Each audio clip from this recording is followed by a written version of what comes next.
Hey everyone, my name is Braden. We're going to go over what to do when your Matplotlib graphs don't fit within the image or the figure.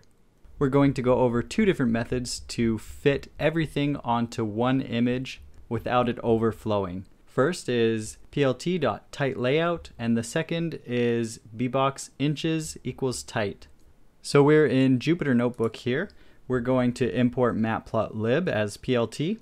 And then what I have here is I've set the font size to 40, and then I create the figure and I set the X and Y labels with that large 40-point font, and then set a title which is extra long.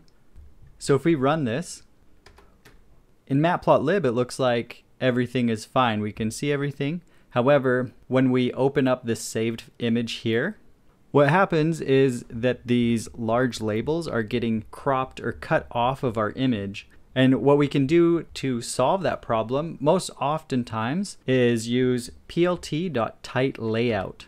So now if we run this, what will happen is our figure will do its best to fit everything onto that image as possible.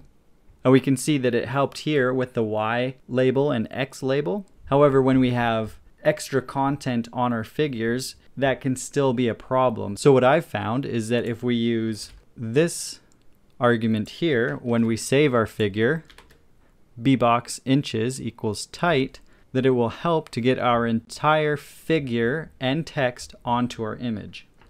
So now we see our example of a long title with extra large text is fit onto that single image. And yes, it's true that you can use different font and a shorter title to try and fit everything on your figure, but sometimes you'll run into scenarios where that's not possible. So these two different techniques can come in handy. If you have any other questions on fitting your entire figure or graph onto an image, leave a comment below and I'll do my best to get back to them. Otherwise, thanks for watching.